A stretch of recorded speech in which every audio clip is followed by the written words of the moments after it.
Welcome back to the SKOLCIAL Network. My name is Brevin Bain, other than or otherwise known as Brevy Bright Lights. And sh- look out, everybody! He's alive. All the Vikings Twitter personalities, uh, duck and cover because I had the nuts to go out and do it. I mean, we've been talking about doing this for 2 years, and I finally followed through. But Joe Spinosa, the Joe Spinosa, Kirk Cousins superfan, is alive and well. Joe, introduce yourself to the people that probably already know you and let us know where you've been since Kirk left. Yeah, great to be back. Great to be here talking with Brev. What's up, Vikings fans? Yeah, obviously, I don't know if you know this, but Kirk Cousins just about 2 years ago signed a deal with the Atlanta Falcons. So I took my talents to Mercedes-Benz Stadium, and I want to give a shout out. I don't think this account exists anymore, but Lock to Mini had the funniest tweet Ah, of Joe Spinoza in Mercedes-Benz Stadium, and it was Zach Wilson from the 2021 draft with the fellow top five picks, and he was just looking around a little bit awkwardly and uncomfortably. So no, but I had a fine stay in Atlanta. Could have gone better, but yeah. great to be back. It also makes you appreciate what you had, and maybe I was a little bit too harsh on the Vikings organization and fans because the grass is not always greener. Yeah, and that's big to admit, Joe. That's very strong of you to admit that. But we're definitely going to touch in on that. Shout out Rap, shout out Dom in the chat. I know we're still technically during the work day over in the Central Standard Time region of America, so live viewers might take a little while to get in here, but this will definitely be a worthwhile run it back episode for sure. But I appreciate the people that are here. If you are here, get in the chat, let me know, say hi to Joe, but keep it respectful because I know there's some people in the space I'll that just aren't say big I fans. can take it. Yeah, I can take it. I can just don't diss Kirk. That's yeah, my one rule. I'm here to take the arrows. You can talk about me. Just don't go after my quarterback. It's been a rough 15, 16 months. So at yeah. Kirk HQ. So we're not going to do that. I guess you could say, because you mentioned the grass not always being greener, I guess you could say things are kind of the same for the Vikings right now. Because during the Darnold year, I mean, things looked greener for us for sure over Kirk. But where, as far as, because obviously Kyler just signed, and it was looking there for a little bit like maybe like Kirk. A lot of Vikings fans kind of like shut down when it came to a potential Kirk Cousins reunion. I was kind of like, I mean, it makes sense if you want a veteran quarterback to come back in.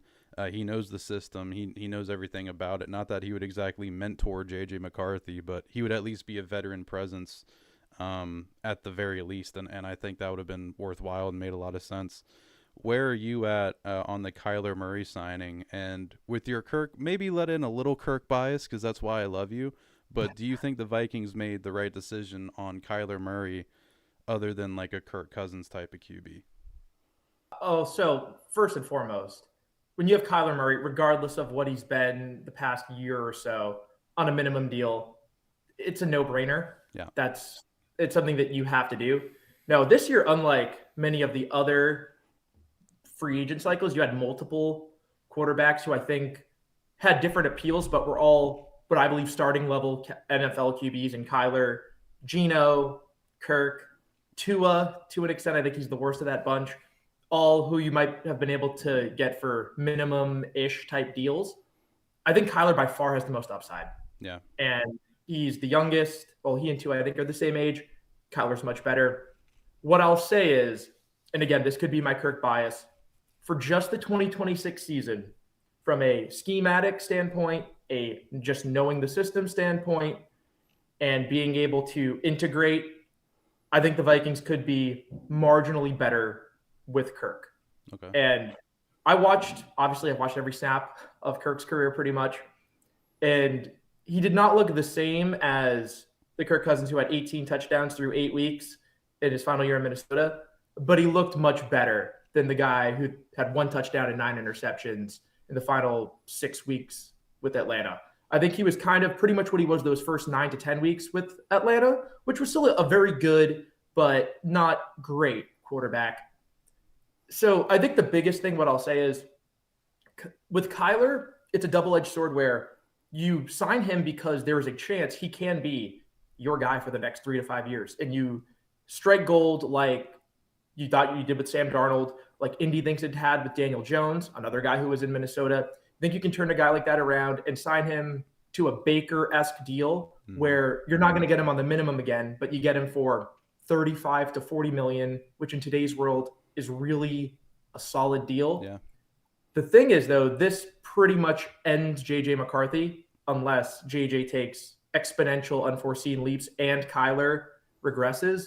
And it brings about, you have to make a decision on Kyler because you want it to go well. If it does go well, now you decide, do I want to invest in Kyler as he's turning 29, 30, smaller build? We saw what happened with Russell Wilson. When the drop happens, it happens fast.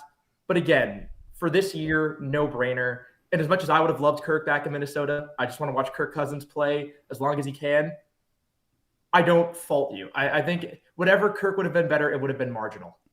Yeah, that's fair. And shout out to the chat real quick. We got I believe it says Noel Salon, who Joe, I think you might know. Shout out to Miss Joe. She just followed me on Twitter. So respectfully shout out to Mrs. Joe. Shout out to Alex, the golf legend. We took you for granted as well, Joe. We miss you on Vikings Twitter. That's huge. From the golf legend. Joe Schmo says, I need Joe so badly. Joe, you are looking really good today. The flow is there. I'm loving the button up. You are looking quite cute. Per usual. He's so fine. Joe Schmo also just said clown ass take about JJ McCarthy, which I don't disagree with you on JJ McCarthy. Obviously, I was a big JJ McCarthy guy going into the 2024 draft. I kind of wanted to get to the next era. Go ahead. For those who don't know, I am in law school now. I am at the University of Michigan right now in Ann Arbor. And one of the biggest shocks for me when I got here, which was last fall of 24, is that there was more JJ McCarthy stuff than there was Tom Brady. And I guarantee you, if last year, before JJ showed who he was in the NFL, was signing, there were signing booths for fans at the Big House. You have one booth with Brady, one booth with McCarthy. More people will be lined up for JJ. Yeah. So I root for Michigan men. I never liked him as a prospect. You remember there were rumors when Minnesota was going to trade up for Drake May. It would have been, well, Kraft loves the winner, the Michigan guy, and McCarthy. I was vehemently against that. Yep. So just to let everyone know, with my right hand on Kirk Cousins' Achilles, my opinion on JJ McCarthy has nothing to do with him being the successor, even though there was Darnold, to Kirk Cousins in Minnesota. I just think he's bad. Just have to say that. Yeah, right hand on Kirk's Achilles is crazy because if you know Joe, that's a huge thing to say. Like that is almost sacrilegious. So I'm kind of surprised from Joe here.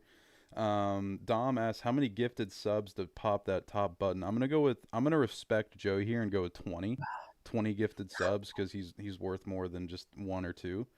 But yeah, I guess to put a bow on the Kirk Cousins thing because it doesn't really matter anymore at this point. We're gonna get into stuff that matters.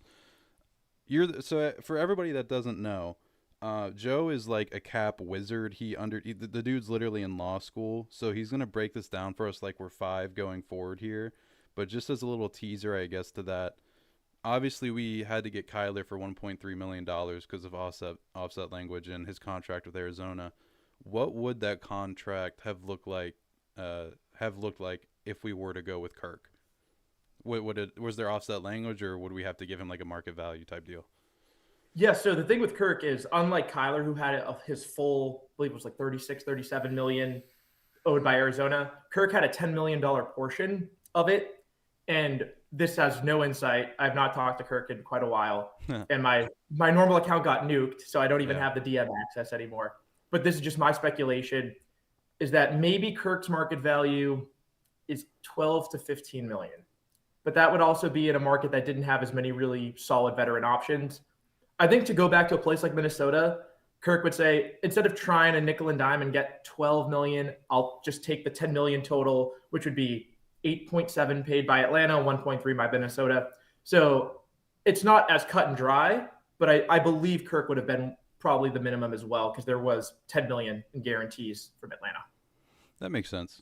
So, and then obviously the Vikings roll with Kyler Murray. They go with the upside. But that about concludes the Kirk Cousins talk. If you thought you weren't going to get Kirk Cousins talk in 2026 on the Vikings, you were sorely mistaken. But before we get to the next topic here, Jet is 18 asked, "Is this the list guy?" Yes. To be Yes. to be fair, Joe didn't make that list, and we're not doing any goddamn tier list today. Right hand on Kirk Cousins' Achilles. I did not make it. Yeah. And I'm no longer with the girl who made that list. Just FYI. Yeah, we had to shadow ban her. This is Joe and Brev. They might be lovers. Maybe. Me and Joe go back. All right. Let's get into what is your. I'm asking you a very broad question here, but it's very relevant, of course, to this time of year. What is your overall, I guess, take? And you can go as long on this as you want to go. What is your overall take on the Vikings' current cap situation for 2026? And even if it has to tie into 2027, because next year matters, obviously, and the cap for this year. But what's your overall take as a cap wizard and guru on the Vikings' current cap situation? Yeah, it's, I would say, completely normal and fine. It's not amazing. Yeah. But I think the biggest way to view, you don't look at the overall cap space. You don't even necessarily look at future years. You look at the value of the deals you have on the books. And you have Justin Jefferson at a great number. Yeah. You have Christian Darrisaw on a great number. And you have no bad deals. Mm-hmm. That's the good news. The bad-ish news is you have a lot of guys who you need to make decisions on, and you got to decide what are they worth, how long can they play. So you look on defense.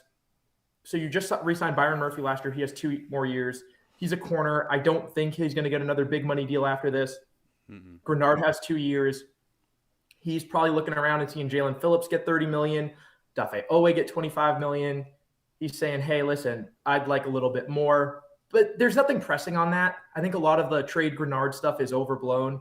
I mean, we saw a few years ago, remember when Daniil Hunter, when Spielman pushed his money up and he had a $5 million 1 year? That's where you need to go back to the negotiating table. But Grenard making $19 million per year the next couple of years, like, it was a market value deal.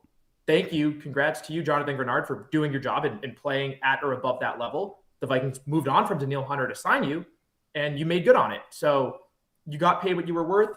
If you wanted to bet on yourself, you could have signed for a 2-year deal. You got more security, and you got more money than a lot of people thought at that time. So that just is what it is. I don't think that's pressing. Van Ginkel had the 1-year extension, and then you have O'Neal on the offensive side. So you have no bad deals. You just have a lot of guys who you're going to need to make decisions on. And I'll just say, for the fan base and the organization, it's much better that Kwesi Adolfo-Mensah is not making those decisions. Yeah. All due respect. All due respect. I don't know. I mean, we had a lot of conversations about Kwesi. Admittedly, I stayed bullish on Kwesi. I think that's the right word. I stayed optimistic about Kwesi for longer than I should have. And me and Joe and the fabled Santana, shout out to the old Cine chats, the spaces on Twitter. We had many discussions about Kwesi, and I remained optimistic about his tenure. And when I say too long, I'm not talking about like until last year. Like, it was after 2 years, I was pretty much like, oh, okay, this, I should have known sooner, but I don't think it's gonna work out. To your point, because in the chat we've got Jay Viking says we need cap. So if Kyler does well in 26, we give him a 3-year deal at what price? And that's an interesting question because, all right, obviously this goes back to the Kyler versus McCarthy thing. Assuming Kyler, I mean, he's going to start, barring something unreal. Does the Vikings cap? Because if you look at the Vikings cap room for next year, like, it looks fine, but it's going to change a crap ton before we get there. So it doesn't even really matter right now. But even if you look at it compared to the other teams in the league, in 2027, they have the 22nd highest amount of cap space. And again, that stuff's going to change. What do you because maybe it'll be similar to what Sam Darnold got, because the Sam Darnold deal was a 3-year deal, but really was like a 1-year prove it with 2 years of dressing on the back, and all the guaranteed money, most of the guaranteed money was up front. You can correct me if I'm wrong on that, but Yeah, what do you think of Kyler Murray deal? Assuming Kyler Murray plays how we expect him to, or slightly above better. he's getting more than Darnold, Yeah, way more. Because Daniel Jones just got 44 off a torn Achilles, and I think yeah, that I mean Daniel Jones had a really really great, like a truly great start to the year, but he did start to wane as he had the broken tibia, obviously the torn Achilles. Kyler Murray has shown more in the league than Daniel Jones has. And I think, again, the market's just going to keep going up. You're going to see guys rip up their deals. Baker might be getting an extension. Who knows? Seattle could get ahead of the market and say, we're just going to invest in Sam long term. We're going to build on these 2 buffer cheap years, and we're going to extend Sam with 2 years left on his deal. You're probably looking at 45. I think that's yeah. the number that, because Geno got 40 last year, I'm pretty sure. Mm-hmm. So I think 45 is going to be the number. And Vikings fans will, because I've seen it. Because I remember a few years ago when Kirk signed a 1-year, $35 million extension, they were all up in arms. And it's like, well, you think, because they thought Kirk was good. They're like, yeah, he's like top 10. I'm like, well, he's the 10th highest paid quarterback. So Yeah. it's not, the numbers sound jarring, but when you actually look at it, it is what it is. The question is, do you think that O'Connell could run it back with someone cheaper? For me, the quarterback talk, it just kind of gets exhausting because we kind of know what the market is. Yep. And now I think we're entering a time where it's not just like what the NBA was, where you had just, if you're a star player, you're going to get a max contract, whether you're LeBron James or whether you're Gordon Hayward. Mm-hmm. Just using a Celtics example. Same thing with the NFL, whether you're Josh Allen, Patrick Mahomes, or you're Tua, Jared Goff, Kyler Murray, you're going to get that. You're going to be, if not the highest paid guy in the league. It acts as a max deal. I think we're seeing a mid-tier market develop, which is interesting. But I think the much more interesting is, what do you do with Jordan Addison? Yeah. I assume you're going to get a Brian O'Neill deal done.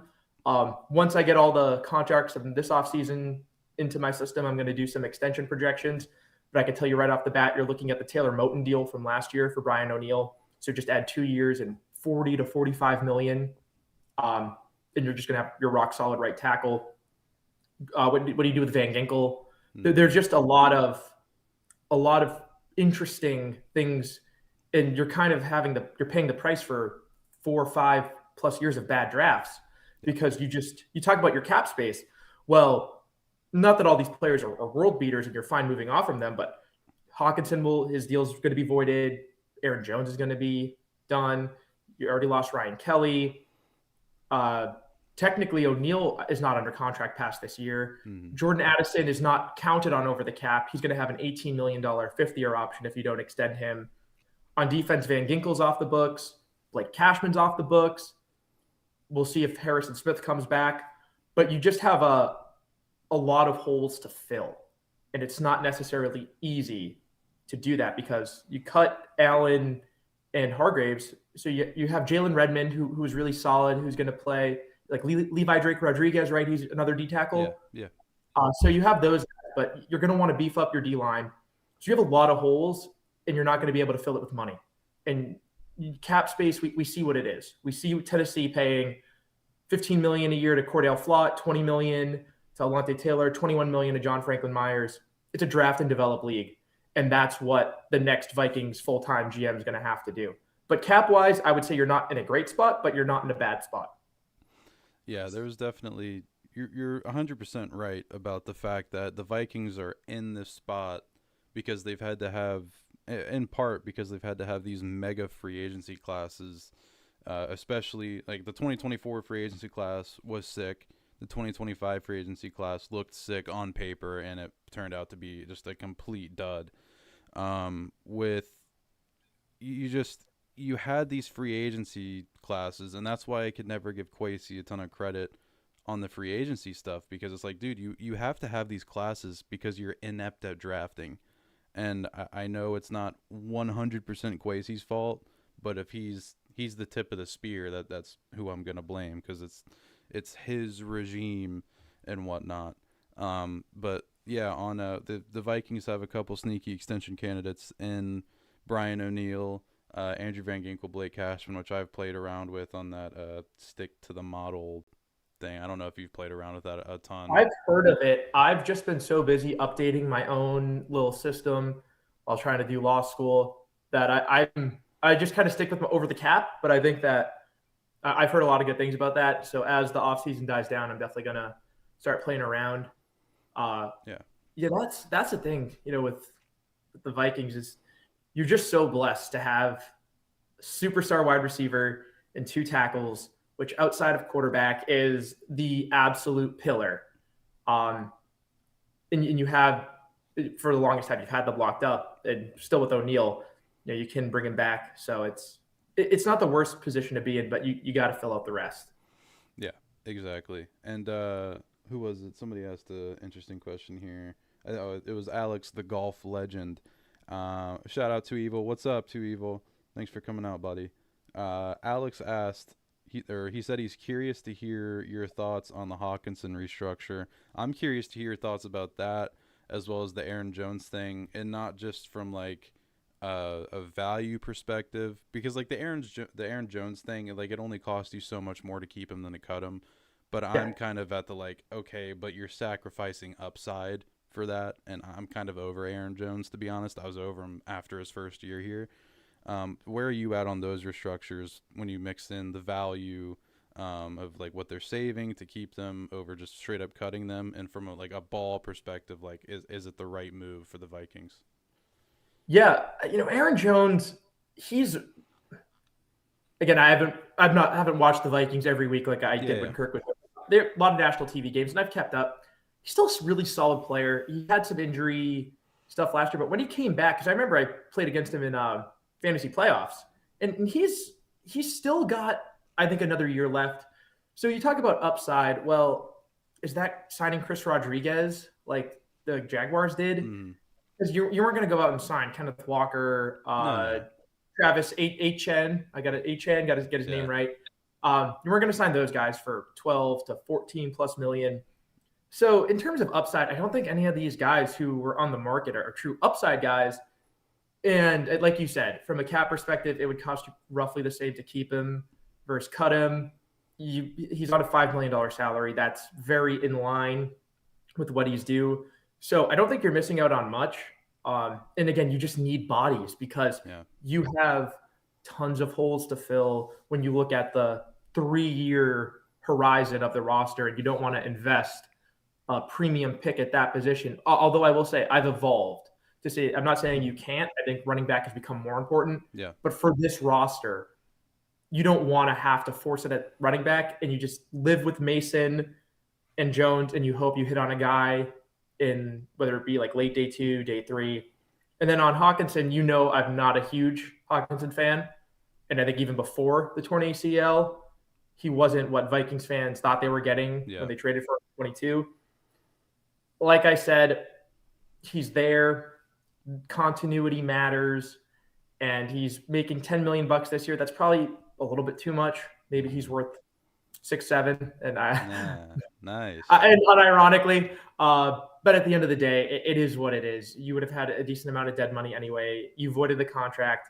You're not going to get a comp pick at this point when he leaves next year because of the reworked deal. Who cares? It's one of those things. It's negligible. It's marginal. You're keeping guys in the building, and you're having veteran guys for maybe that can. I mean, Kyler doesn't need it, but just guys who he might have known or interacted with, just like being in the league, you can kind of get on the same page with instead of having to bring in a bunch of young guys for Kyler to try to get them acclimated. So it's not that big of a deal, to be honest. And you didn't push money out forward. It wasn't like you added void years or converted to signing bonus. You just lowered their salaries. yeah, that's fair. And with Kyler, not that like the Aaron Jones and Hawkinson decisions like kind of sent out the bat signal that we were going to sign Kyler, but I do think it's interesting that they are re-upping on both of them, because they're both dudes that I just predicted the Vikings to straight up move on from and cut this offseason. I think it's interesting because I went back and watched like every single snap of Kyler Murray in 2025, and it's very apparent that you can make the argument that they were trying to hide Kyler's ability or inability to throw the ball deep. but it felt like almost every play that Kyler was throwing the ball, it was going to a running back out of the backfield or to Trey McBride in the middle of the field, which Trey McBride, way better than TJ Hawkinson, I think we can all agree. But there was a lot of kind of like yards after catch reliance there that I don't think Hawkinson has. But it's obvious that the Vikings think very highly of TJ Hawkinson. And that's another thing we used to debate a lot about back in the day when he got traded for, until eventually I had my eyes opened on who TJ Hawkinson truly is. But it's obviously the Vikings. It's obvious the Vikings think highly of him, or Kevin O'Connell think highly of him, to the point where they keep him around on the roster. But like you said, it's negligible. Um, it doesn't cost much more to keep them than to just get rid of them. So I get it from that vantage point. I did want to pick your brain. I don't know if you're even prepared for this question, so we can just move on if you're not. I guess it would kind of be the same as the Kyler situation, maybe with the Jonathan Allen thing. So maybe you can break down, if you're able to, if you could break that down for us, like we're 5 years old, on why the Vikings got bailed out of that contract.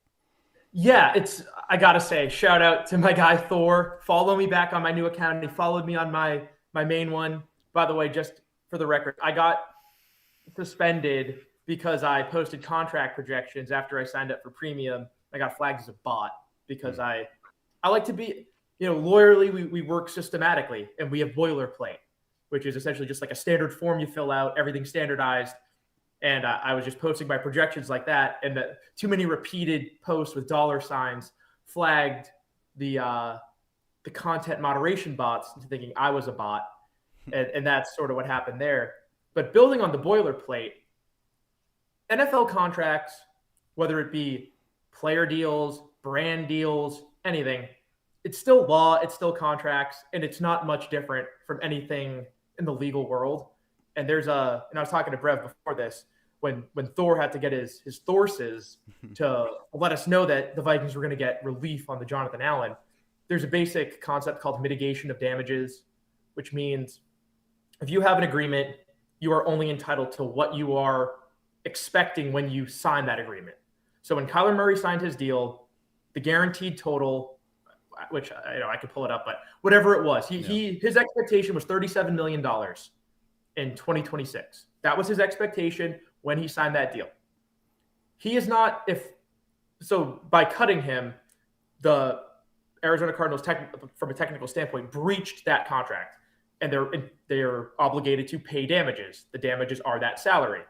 Now, Murray has an obligation to go and seek employment elsewhere. Now, unlike the real world, where you're expected to do a good faith effort to maximize what you could get. So in the real world, Kyler wouldn't be able to sign for a minimum type deal. He would be required to go and get the best reasonable job offer he could. So if you were making $100,000, you can't just say, I'm going to go and drive my friends as his personal chauffeur for $10 a day and get paid $100,000.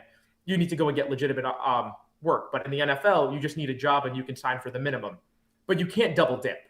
No. That's the basic rule. So Jonathan Allen was owed $8 million guaranteed from the Vikings. If teams thought he wasn't worth that, was worth maybe $1 or $2 million, the Vikings would be on the hook for that, whatever, the $8 million minus the minimum, which would be $6.7 million again. But since Jonathan Allen was worth 2 for 25, you're off the hook, because Jonathan Allen is not entitled to get $8 million from the Vikings. And then because the Vikings breached that deal, he ended up getting more. You're not entitled to that. You can't be better off, and it's called a windfall, in terms of when one party breaches a deal, a team can't get or a player can't get double that.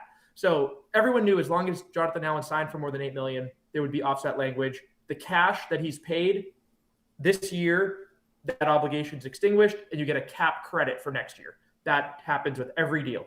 So it's nothing new. There's nothing baked into the contract special language. It's actually the opposite. There's presumed offset language. And if there isn't, which I've never heard of, and I doubt there would be because it breaks a core tenet of all contract law, we'd know about it. Yeah. So I guess correct me if I'm wrong here. Would that kind of the on the Kyler Murray side of things, if a team, say like if Pittsburgh offered Kyler Murray more than what the Cardinals owe him for this year, then the Cardinals would be off the hook for what they owed Yep. Kyler. And Yep. If they thought Kyler was worth $50 million and there was a bidding war, Arizona's obligation would be extinguished. interesting. So that's probably, I mean, once it got reported, I don't know how tuned into that you were, but like Kyler flew to Minnesota like immediately after he was released, and it was reported that he was going to talk like Zoom meet with teams.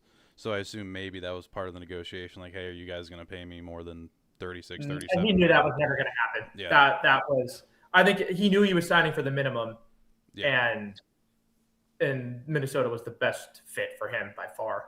Especially like I thought Indy was the only other one because Steichen has worked with mobile quarterbacks, has shown he can turn guys around who might have been down on their luck career wise. But once Daniel Jones was going back, Minnesota was by far the best option. yeah. Once Geno signed with New York, and especially when Danny re-upped with Indy, that's when we're like, okay, I can start pre-writing articles about Kyler Murray on the Vikings, which I probably could have started doing anyway, because like we all knew for right as soon as Kyler was announced to be released a couple weeks before he was, I think we all kind of knew deep down.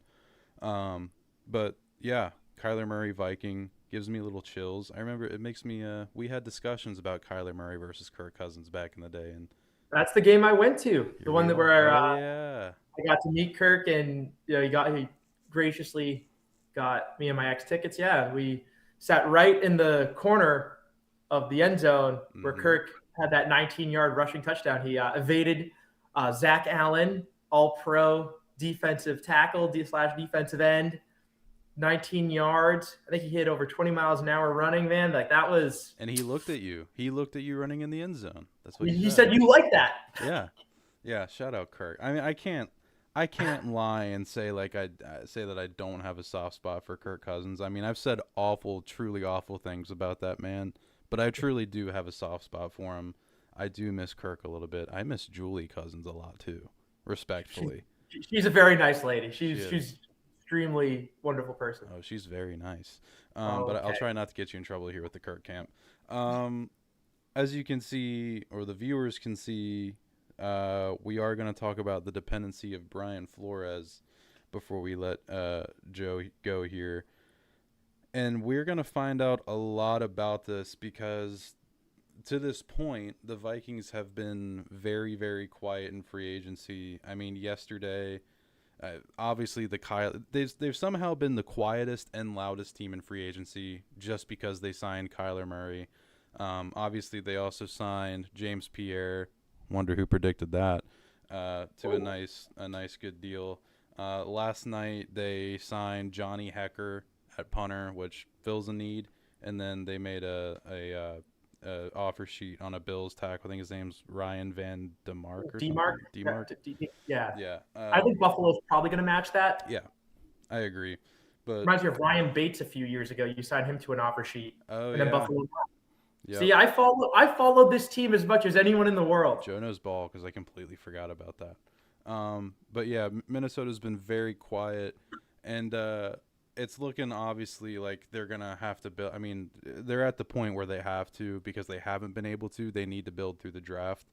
But that's gonna lead us to some shout out to Mrs. Joe sending 5 Vikes Now gift memberships, and shout out to everybody that just received that. That is a big, big gesture. Thank you very much. God bless you. That was way too kind. That's never happened. Dude, I've seen people get gifted a bunch of subscribers and live streams I've watched, and I've never had to do this before. So this is new to me. So thank you very much. That is very gracious of you. With what was I talking about? The Vikings are going to have to build through the draft. And we're really going to see the Vikings are just going to have to be very dependent on Brian Flores. And that kind of goes without saying, obviously, because they were in 2025. Because I've got people that watch the show that somehow, respectfully, don't think quarterback play was the main problem last year. You had a winning record with Jay. Go ahead. I'm not tuned in. I'm not tuned in like that. So, Yeah. and I get it. You're going to hold the veteran, expensive quarterback. And I've had that debate for 6 years ad nauseum about how much is Kirk really making. We're not going to go into that. So I get you're going to have more grace for the younger guy, but were there actual JJ McCarthy defenders in terms of not that he can do something maybe, but that like he's not the problem. He's perfectly fine. Did people think that? I mean, most of the fan base is aligned, and of course, I'm one of the people that's like, maybe JJ can turn into something. I'm not confident, and obviously the Vikings might not be that confident either. But there are specific few people that I talk with in Raps Discord. Shout out to them, and I'm saying all this respectfully, that think Kevin O'Connell was much more of a problem than JJ McCarthy. And I truthfully, I mean, I disagree, obviously. You visually, I can tell. I think you're getting heated up. I think it's that obvious, too. But this is why I love sports, because we all have different opinions, and we can talk about this stuff, and it's awesome. But at the same time, I don't know how you watch Vikings games last year, and you come to that conclusion. That's my take on it. But Nick Mullins put up 400 yards. that's part of my argument, because I get McCarthy, and obviously Brosmer gets a little bit of a pass too, because he's an undrafted free agent. McCarthy was the 10th overall pick, and you're already on a tighter clock than you were before, because you've been injured for 66% of your career. But with the bad quarterback play, you still managed to go 9-8, and where I understand they're young. And this is mostly to McCarthy. They technically went 6-4 in games that he started. If the Ravens didn't miss that field goal against the Steelers in Week 18, 3 of the 4 losses would have been against playoff teams, which is like a crazy stat. That sounds good for JJ if you want to spin it that way. But it's just the fact that every other quarterback that's been in the Kevin O'Connell offense, granted they are veterans, has been able to at least move the ball down the field. Like, maybe it ended in a turnover, but Nick Mullins, Carson Wentz, motherfucking Carson Wentz moved the ball down the field other than the Chargers But he game. was playing with the shoulder almost completely detached. Yeah. So some grace given for being a young quarterback, but every other quarterback that I've watched in the Kevin O'Connell era, including Josh Dobbs for that magical insanity run, moved the ball down the field. JJ McCarthy couldn't. I'm not saying he won't be able to, but I am saying that quarterback play, and if you disagree with it, cool. It's like, it's a fact, and I think you would agree with me, Joe. Tell me if you don't. I think it's a fact that quarterback play is obvious. The obvious reason this team didn't win 11 games last year, at least. So that leads us into, holy shit, Brian Flores is a good defensive coordinator. We had a winning record with that quarterback play. So putting Kyler on that team, I mean, kind of opens it up. But what's your take on all that, whatever the term would be, about the quarterback play and the dependency on Brian Flores? Yeah. Again, I don't want to beat up on McCarthy too much. There's been enough of that. I've made my opinion on him extremely clear, even going back to the draft. From a New England standpoint and just like a general draft analysis standpoint, he just is the most unnatural thrower I've ever seen. Like, in terms of like guys who were like NFL quarterbacks, drafted high, expected to come in. But I was talking to Brev about this before the show. You usually think about it from the offensive standpoint, where you have either an older defensive-minded guy or a CEO-type head coach, whether it be Liam Cohen in Tampa. You had Ben Johnson in Detroit. There are plenty of other guys who you think about who go on and they're better than the team that they left, but also than the coach who was there, but also they had their side of the ball on offense kind of in a little bit of disarray because of their absence left a void. Yep. The Vikings, I think, are one of the only teams, other than maybe Baltimore when Mike McDonald left, to have that issue on offense or on defense, where you give Brian Flores a bunch of solid, but also a lot of we don't know, but he turns them into something. Yep. I saw it forever with Bill Belichick. What he did with Kyle Van Noy, that is what Brian Flores has done with Andrew Van Ginkel. It's that same exact outside linebacker. mainly rushing the passer, but it can also drop into coverage, is going to be this sort of Swiss Army knife on the D line, weak side linebacker. And I think eventually, and also just for like the hope of justice in the league, Brian Flores deserves another head coaching job.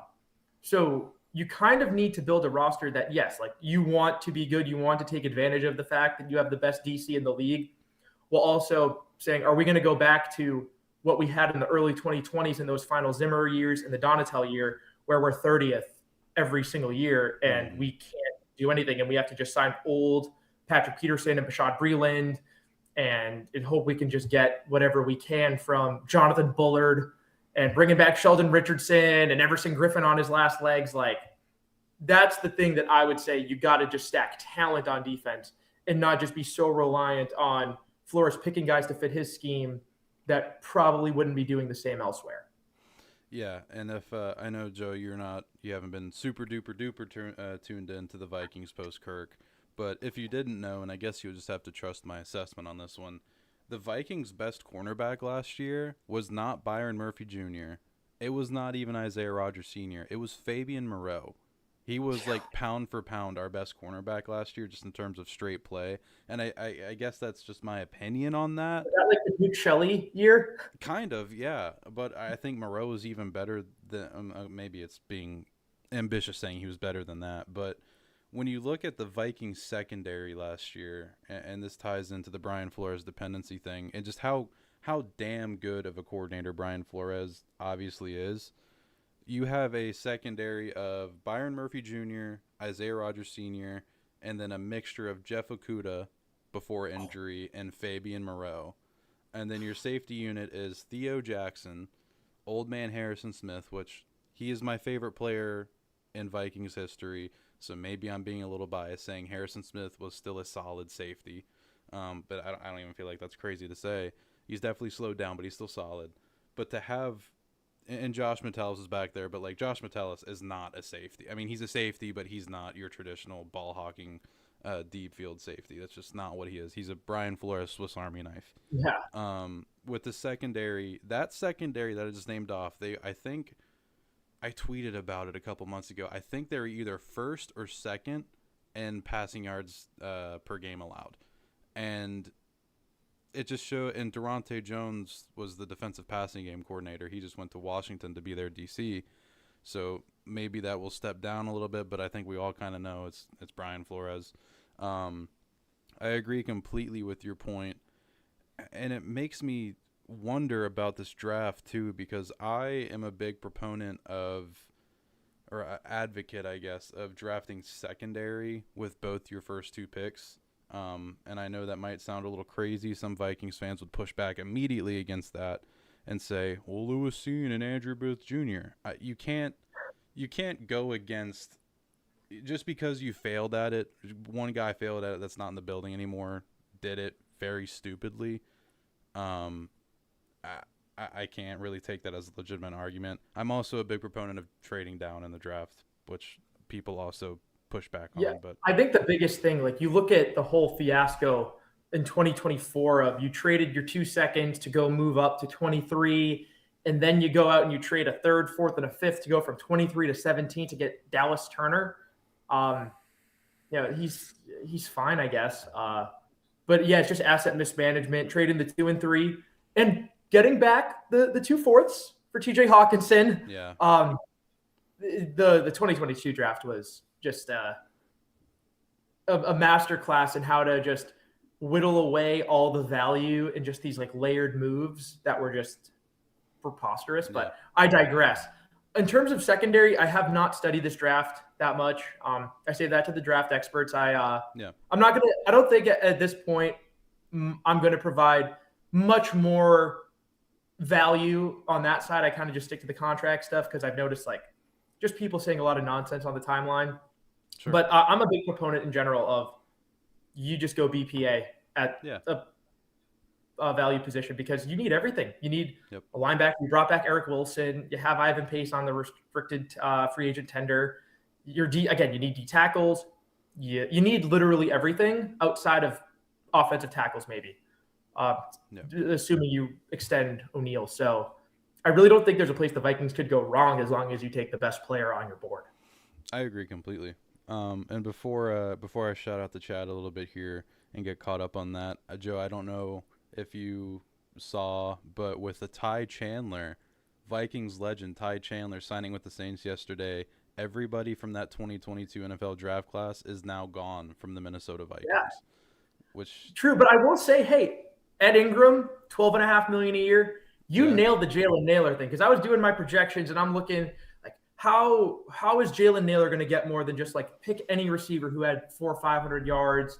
Like yep, he got. I'm going to say like there are some guys like who just happened to be in the right place, right time, and the Raiders had a bag to throw and they liked him.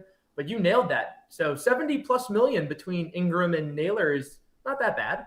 no, yeah, I guess it raises an interesting topic because and shout out to Will Reichard's burner for subscribe or being a member. Sorry, welcome to the Love Boat. I think that's our Jakey. Jake says Jakey loves Brev and Joe. So shout out to Jakey Wakey. We love Jakey. Yep. And then Jay Judd is 18. Said Jalen Naylor is a big hit from 22. Ty Chandler and Ed Ingram. It was a good draft. Saying it's a good draft is a bit ambitious. Like with Jalen Naylor, you got more than what you expected out of. I think Naylor was a 7th round pick out of Michigan State, but like even then, like I never wanted the Vikings to pay him. He was kind of just a replaceable wide receiver 3. I feel like you could go out, and this is just me saying shit. I feel like you could easily go out and draft another receiver that's gonna do what he did. Yes, you. Yeah. Um, I mean, granted, he didn't have the great Kirk Cousins throwing the ball, but yeah, KJ Osborne as wide receiver 3 was putting up like 700 yards. So yeah, and I was gonna say everybody knows my views on KJ Osborne, but I guess if you don't, I was not a big KJ Osborne fan. KJ Osborne was he was like Gabe Davis light, store brand Gabe Davis, and where he would put up his yearly production in like 4 games, and then just have absolutely nothing outside of that. Ty Chandler, I've been painted within our circle, Joe, as like a Ty Chandler ultra defender, I believe, and I'm not. I just think he was better than Alex Madison, but like Ty Chandler sucked. I think we can agree on that. Ed Ingram, I guess, would Ed Ingram be the best player out of that draft class? I guess. yeah, I mean, at the end of the day, because I was looking through just like the contract history of the past like 5-6 years, if you're like 28 and younger and you're durable and you're like a multi-year starter at tackle, you're gonna get Yeah. paid something. Um, but again, you drafted I would say, average starting guard. You drafted a wide receiver 3. Who knows where he is in that tier?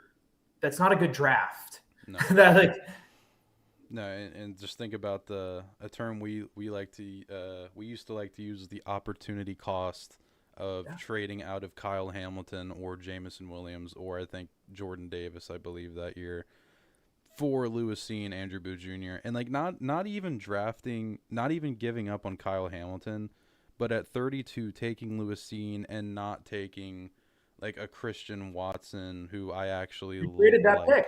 Yeah, we traded again. I think we traded with Green Bay.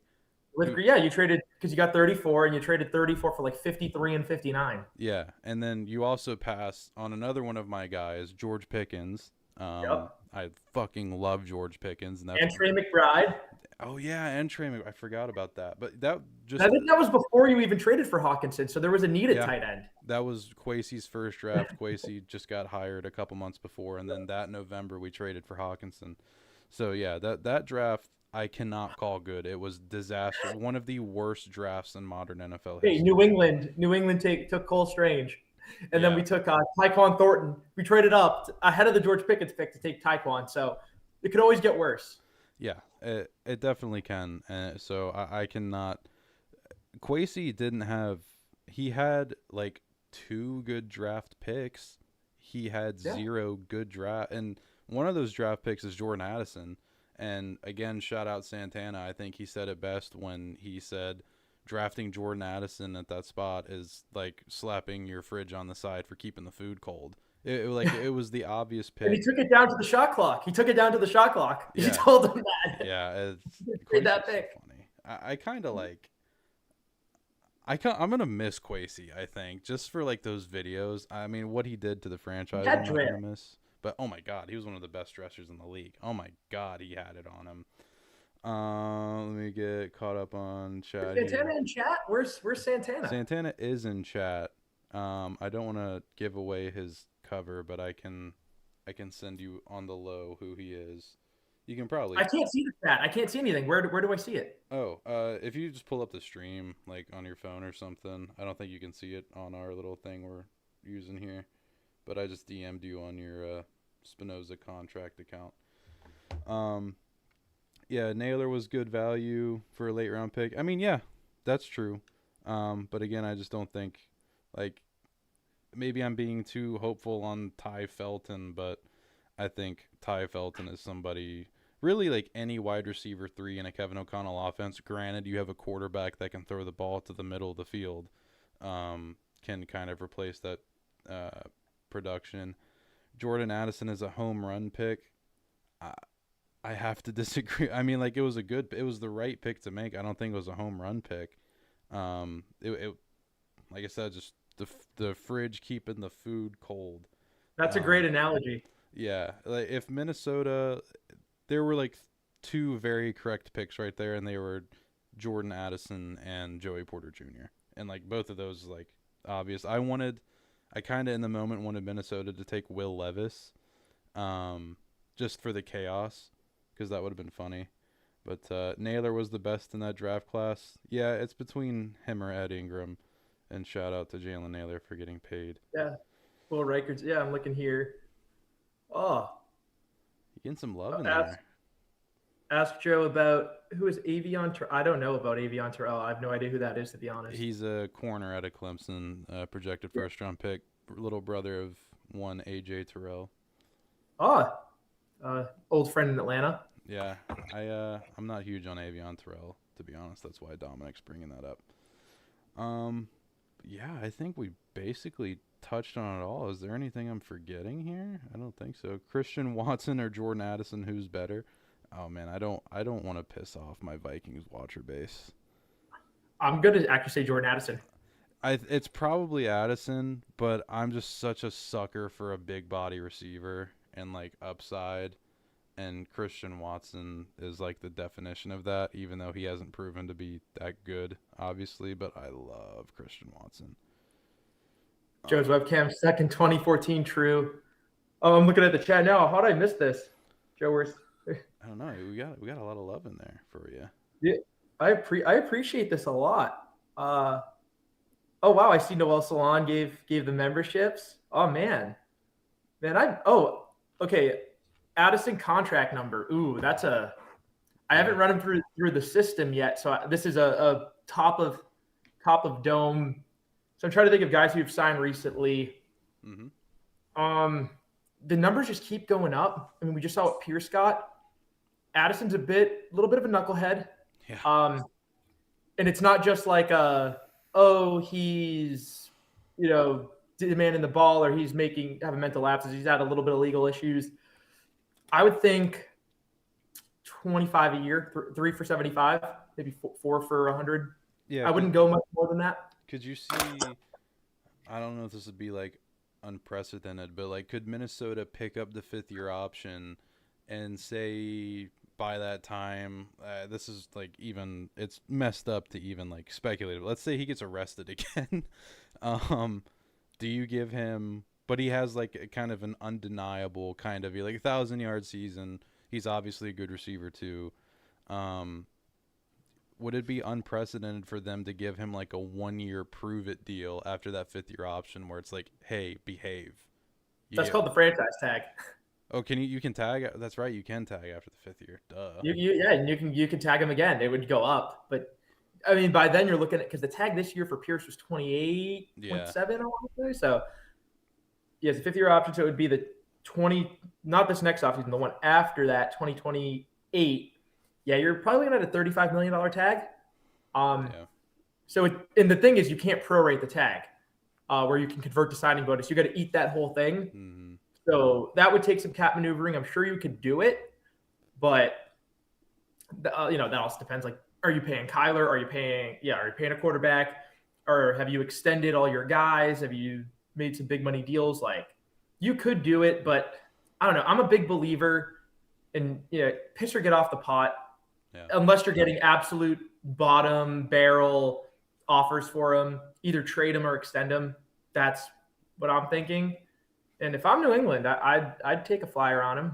So what I was gonna ask you that what do you see Jordan Addison's trade value is right if they were to trade him this offseason? Exactly what George Pickett's got, a third rounder. That's Maybe it could be a conditional second, like if he gets 1,000 yards or if he gets extended. I think that was the Calvin Ridley deal, where if he got another contract from Jacksonville, it would go from a third to a second, something like that. yeah, I agree. And I was in a shout out to the GOAT Mike Castellino, the Twitter space king. Mike, I've missed you, Mike. Yeah, he Are we all going to make up? I hope so. I think that would be good for the family. Did Mike say something? Oh no, I was gonna bring up he ran a Oh, space I was in like a month or two ago, and like I got flamed for saying that Jordan Addison wouldn't go for a second round pick, or at least isn't worth a second round pick. Because I was right where you were at. I was at like the Pickens deal, even though I think it's obvious now, but even before Pickens' breakout last season, George Pickens is a better wide receiver than Jordan Addison. yeah, And George Pickens' off the field issues aren't getting arrested every offseason. They're like he's just kind of a head case, but he doesn't get yeah, in legal trouble. But yeah, I think he's around that third and fifth round pick as well. Which that's not to say if a team approached me, if I was running the Vikings and they offered me a third and a fifth for Addison, I would be hesitant to take it. But that's just probably what he would get. Um, Addison drunkenly killing a family with his car will be a bummer. Yeah, I'd have to agree with that. yeah. Don't want Um, to speak that into existence. yeah. Hey, listen, you remember what's the first thing Jordan Addison said after he got drafted? Let's get paid. That hasn't happened yet. So I think he's gonna wait Yeah. until he gets that 9-figure deal. That's what he said after he hung up on the Vikings like 3 consecutive times when they were trying to tell him that he was going to be a Viking. Addison, Two Evil says Addison needs to be traded. Uh, Jettas says, what? Why would you trade Addison? He's the best wide receiver 2 in the NFL. Joe, you want to take that one? George Pickens exists. T. Higgins exists. Devontae Adams exists. I could go down a list. That's just off the top of my head. Yeah, I agree because I've seen a couple times this offseason, or just in general the last couple years, mostly the last year, where people will call Jordan Addison like a top 25 wide receiver, and like he's not. Like 25 is not as many names as you think it is. No, Um, Addison, what's the first number that comes to your head? Like I'd be hesitant to say he's top 35 or 40. I think he is. You think so? Yeah. Again, I think he's better than anyone on New England. I'd take him Okay, over yeah. like DJ Moore in Buffalo. He's better than anyone who's currently on Miami. I'd take Garrett Wilson. I don't want to run through the whole league, but no, I think that kind of 25 is like the absolute, like you're a Vikings fan or you like love Jordan Addison, you're a USC/Pitt fan. That's the highest you could go. But I would have a hard time putting him below 35 to 40. Yeah. Dom says Devontae Smith, T. Higgins, Devontae Adams, George Pickens, Michael Pittman. Steelers fan, by the way. Steelers fan, Dom. Chris Godwin is an interesting one. That one's cooked. He's done. Yeah. That thing's over. Oh, Jalen Waddle or Jordan Addison. I'd take Waddle. Well, I'll take Waddle, but Sutton versus Addison is an interesting conversation. I'd probably lean Sutton, but it's not Yeah. not not the easiest one. Yeah, I'd agree. Jay Viking says, for some reason the message got retracted. I Yeah. didn't do that. He says, since you don't follow the draft, can we do since you don't follow the draft, can we do a mock draft? We probably won't do a mock draft today just because I didn't get that screen set up. And then Joe, like he said, wouldn't have a ton of input, so I don't want to steal Joe's time and be talking about How many something. starting Q? Yeah, go for that one. I know that Jeremiah Love is a running back. I hear he's pretty good. Yeah. A lot, I guess. Like, I was actually like, I was boarding class, and one of my classes doesn't allow laptops. It's like a 2-hour seminar from 4:30 to 6:30. So I just like start just like doing like NFL rankings. No, I was doing QB rankings yesterday. I actually can go get my laptop if you want me to go. Yeah. If you got time, we can. Yeah, I'll go quick. Yeah. Let me see. Man, you got it on today, Joe. You got a good fit going. Yeah. Got my my official. I have him on this one. Yeah, and let's see. I have Kyler to make this Vikings relevant at 24. Interesting. Who did you have right over him?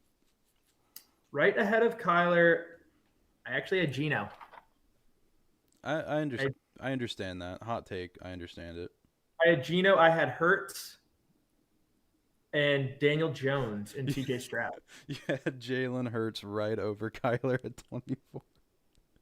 And historically, I've had Kyler higher than Jalen Hurts, but after this past year, I was like, oh, that's. I just think many people will find it funny that you have Jalen Hurts at what's that, like 20th, 21st? Yeah. Joe's not a big Jalen Hurts fan. I forgot about that. I'm not a huge Jalen Hurts fan either, but. Yeah, I mean, what I'll say is, though, I think that there are like, I counted 28 guys who are like legit starters. Yeah. And then you have to get to like Mason Rudolph. That's assuming Rodgers doesn't just go inside of Pittsburgh. Shador / Watson, Tua / Penix. Like, that's pretty much it. And then like Brissett is like a fine bridge, but he's just a bridge. But other than that, like right after Kyler are like Bryce Young, Jackson Dart, Cam Ward, Malik Willis. So like that's just kind of like the depth of the league where you just have so many guys who are like in the right situation, they can be good. It's just like, what are they? And you kind of balance like consistency versus like upside. Yeah. Me and Santana actually had a lovely FaceTime call, as we have a lot of recently. What's that face look like? I want to see that face. Maybe I'll show you. Maybe if Santana keeps pissing me off, I'll have to show you. Come on, he's seen this mug. Yeah, it's not what you'd expect. We went through like the starter or assumed starter of every team in the NFL in 2026, and like, okay, would we rather have this guy or Kyler? And we got, after we went through every single one, we had Kyler at 16th. So we had Lamar, Joe Burrow, Drake May, Josh Allen, Trevor Lawrence, Pat Mahomes, Herbert, Love, Goff, Williams, Jaden Daniels, Jalen Hurts, Dak Prescott, Sam Darnold, Matt Stafford over him. So I wonder where our ours differ. I didn't hear Goff's name. Goff. I'm not a huge. All right. Brock Purdy. I don't think. Did I hear that name? We talked about that one. We had a conversation, but we gave the edge to Kyler just for upside. But I could easily be talked into Purdy over him. I think after the year Kyler had, I'd have, and I'm not a huge Purdy guy. I think they're all in the same tier. What about Bo Nix? I didn't hear Bo Nix. Bo Nix, we gave the edge to Kyler. I'm not a huge Knicks guy, but again, after what I saw last year.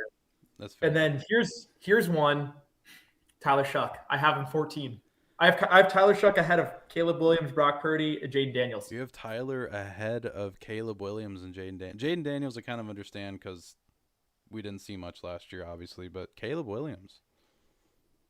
Yeah, I've Shuck as QB 14. Then another name I have ahead of Kyler that you didn't mention is Fernando Mendoza. I'm a big Mendoza guy. Oh, you included in Mendoza? Yeah. I think we just automatically put Kyler over Mendoza just because Mendoza's a rookie.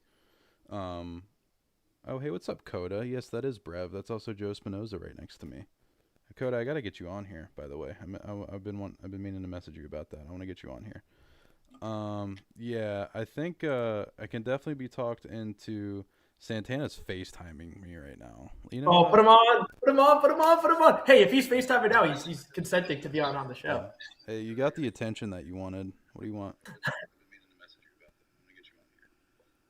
Are you still on? Yeah, I'm still on. What do you mean? You're not watching?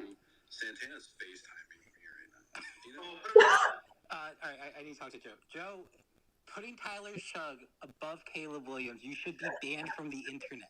You should not be allowed to have a fucking keyboard anywhere near you. It is the most ridiculous thing I have ever heard, and I'm going to go on listen. All right. What's your comeback to that? Love what I've seen from Tyler Shuck, man. He's also 6'5" and runs up like a 4.6. People don't realize the athleticism there. Yep. I think he makes good decisions. Look at what Chris Olave did down the stretch with Tyler Shuck. They traded Rashid Shaheed. It was pretty much Olave, and Olave missed time. And then Mason Tipton, Kendra Miller was hurt. Alvin Kamara was hurt. I forget who was that. They had drawn a blank. Remember everyone rushing to the waiver wire to get some scrub running back. Yep. And he was making it work, man. Yes, I'm a big – listen, I understand. Sometimes you need to be ahead of the curve. You need to stand on business. So, yeah, I'm a Shuck guy. He was my QB1 in the draft. So he's my QB14. Again, I would say after I'll just go – and this is not set in stone, but my top 8. Yep. Allen, Mahomes, Herbert, May, Stafford, Dak, Burrow, Lamar. That's pretty clear. And then I go to like that 9 to 12 range, which is Darnold, T-Law, Jordan Love, Baker Mayfield. That 9 to 12 is like that next tier. After that, QB 13 all the way to like QB 24, 25. Like you could make an argument, some stronger than others, for each guy to be in one of those spots. Yeah. With I got to ask where Kirk is. Well, he's not a starter right now. Oh, so okay, you just did starters. Okay. Yep. Where? If Kirk were starting, I would put Kirk at 13. Oh, I meant 13. Yep. I love you so much. I love you so much. I meant to ask you about this earlier when we were on the Kirk Cousins segment. Kirk Cousins talk is back on, by the way, so tune out if you don't want to listen to that. Kirk Cousins talk will always be on. Kirk Cousins sells. Yeah. The market for Kirk seems kind of dry right now if he wants a starting gig. So where do you think you think it's Las Vegas with his little twin, or where do you see Kirk going right now? Yeah, like I said, I do love Mendoza. Yeah, I don't see him retiring because then he would forfeit the $10 million that Atlanta owes him. I think he wants to be in the league. So right now, because the Minnesota job is gone, the Atlanta job is gone, which I don't understand why they'd go and sign Tua rather than just bringing Kirk back. If they could get him for that $10 million that they were going to owe him anyways, that didn't really make sense. But that job's gone.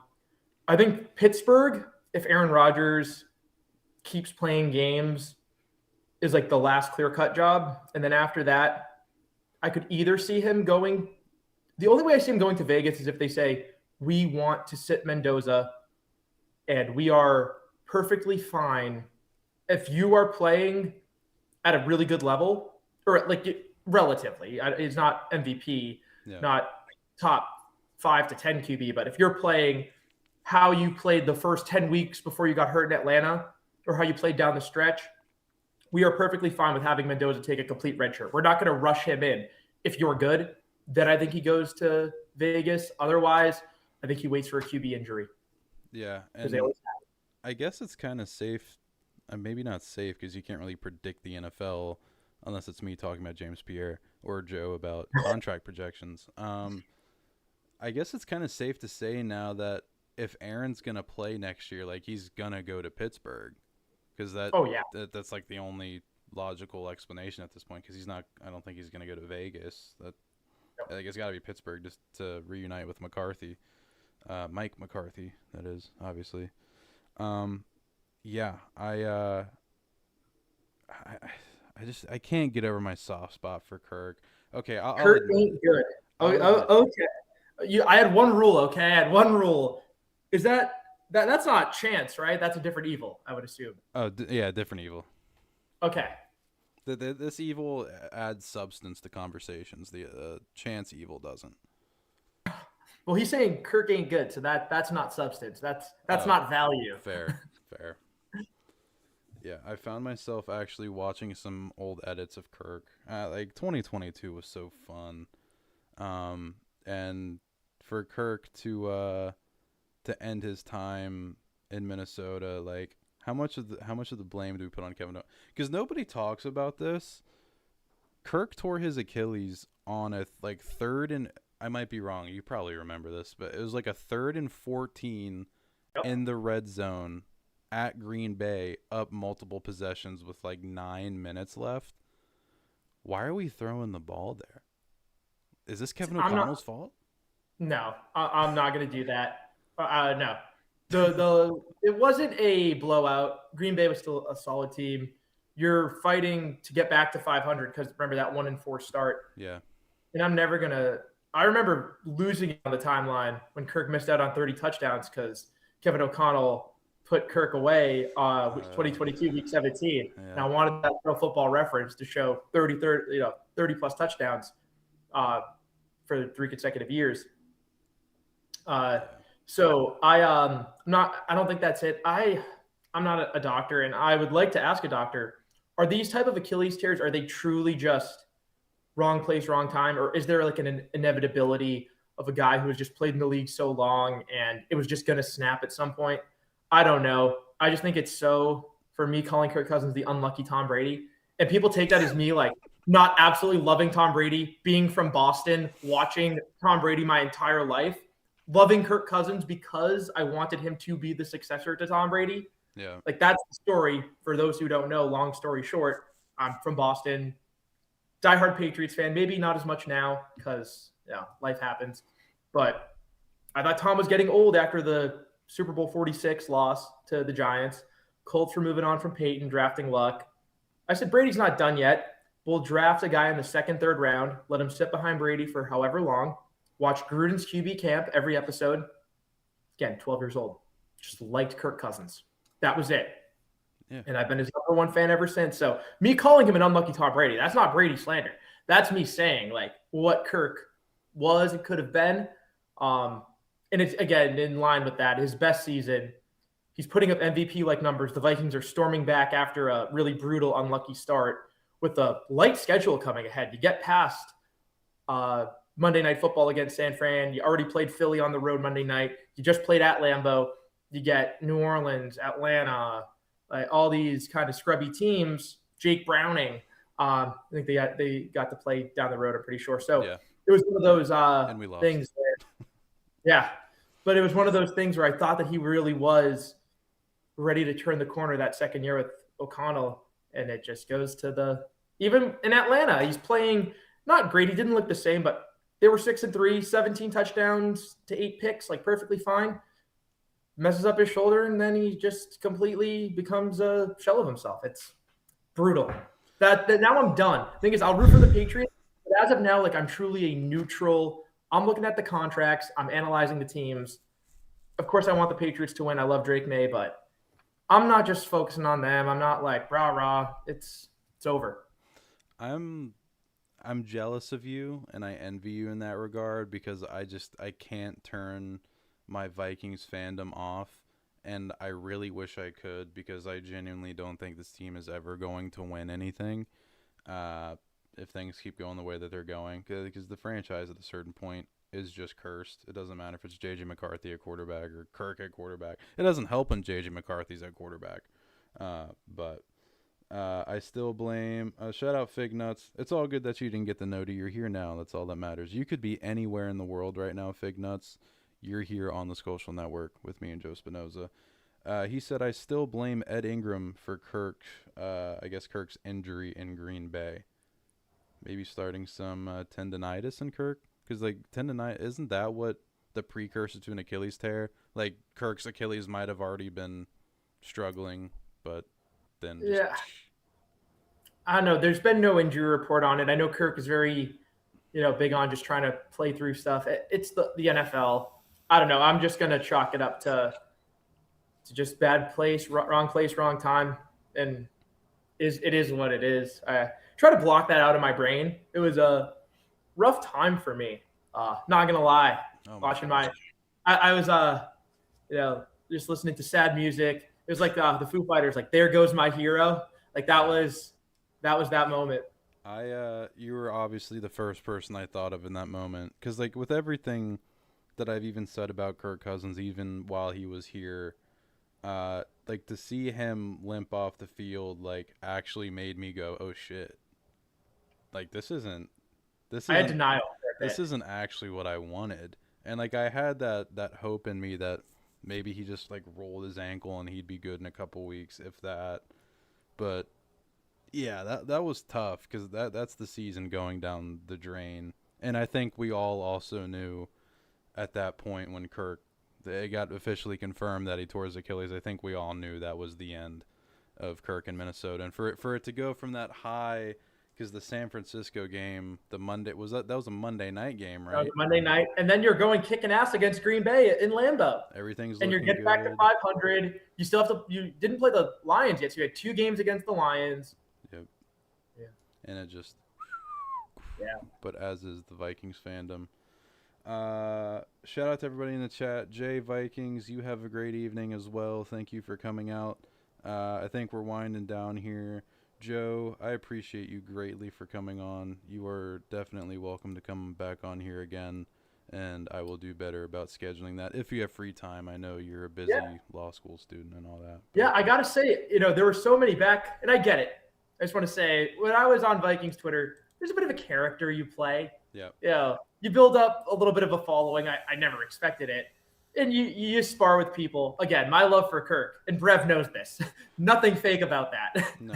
And I have gone at it with Brev, and Mike Castellino knows. Joe has said truly awful things to me about me because I've gunned Kirk Cousins before, so it's real. But I don't love Joe. It makes me love Joe more that he did that.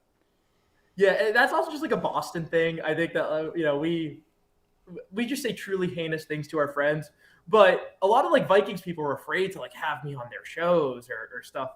Like, what am I gonna do? What am I gonna say or whatever? It's not that big of a deal. But I think it's a nice little walk down memory lane. Shout out to the Vikings fans because it really is a remarkable fan base that some little.